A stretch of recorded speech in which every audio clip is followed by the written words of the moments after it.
Oh, Robtech, eh ben, ça faisait longtemps que je vais pas parler de lui. Ça fait bien longtemps. J'avais pas prévu de faire... J'avais pas prévu de faire cette vidéo, mais... Mais quand je vois ce qui est devenu sa chaîne, je suis obligé d'en parler. Non, ces vidéos de 3 heures du matin, c'est plus comme avant. Hmm, Là où... Là, l'époque où j'ai découvert sa chaîne. Remontons dans le temps, nous sommes en 2020. La pire année de la décennie. En plus, la première. Mais bon, le meilleur moment de l'année à ce moment-là, c'est le confinement.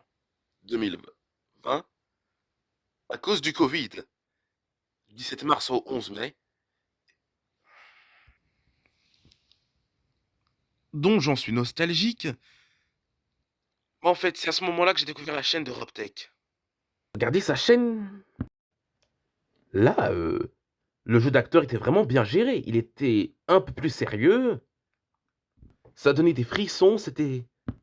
Là, moi, j'avais vraiment peur, sachant que la description de sa chaîne, c'est justement de nous dire que les challenges ont pour but de nous faire peur et de nous divertir. Mais oui, à l'époque, c'était divertissant, mais maintenant, je sais toujours que Robtech existe, mais je regarde plus trop sa chaîne, hein, depuis longtemps. C'est vrai, jeu d'acteur, c'est plus trop comme avant. Sachant qu'en plus, genre, le gars, il a presque 800 000 abonnés, mais, euh, mais il est parti loin dans l'évolution, le gars. Il fait des vidéos de 3 heures du matin de Vlad et Nikki. Deux jeunes youtubeurs russes. Ces deux-là, ce sont des enfants. Et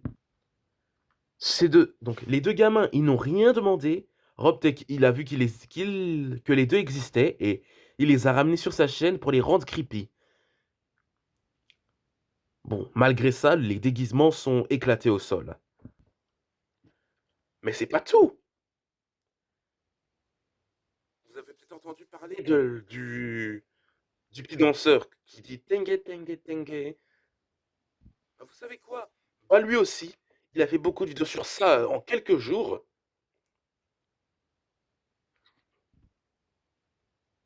Il, il a vu que le Tengue Tengue existait et il a rendu creepy lui aussi. Non mais quand j'ai vu ça, je me suis dit non mais on est parti loin dans l'évolution quand même, hein. Et en plus, j'ai remarqué qu'il fait beaucoup plus de vidéos que d'habitude, hein, parce que je me souviens de l'époque, chaque fois qu'il sortait une nouvelle vidéo, ça c'était bon, c'était la période 2021. Chaque fois qu'il sortait une vidéo, il fallait attendre que sa dernière vidéo, justement, celle qui est sortie, datait de 5 jours pour en sortir une nouvelle. À chaque fois, c'était comme ça. Bah, c'est normal parce que pour faire une vidéo, ça prend du temps, il faut faire le montage et tout. Il faut prendre le temps. Maintenant, quand il sort une vidéo, ça devient beaucoup plus rapide, hein.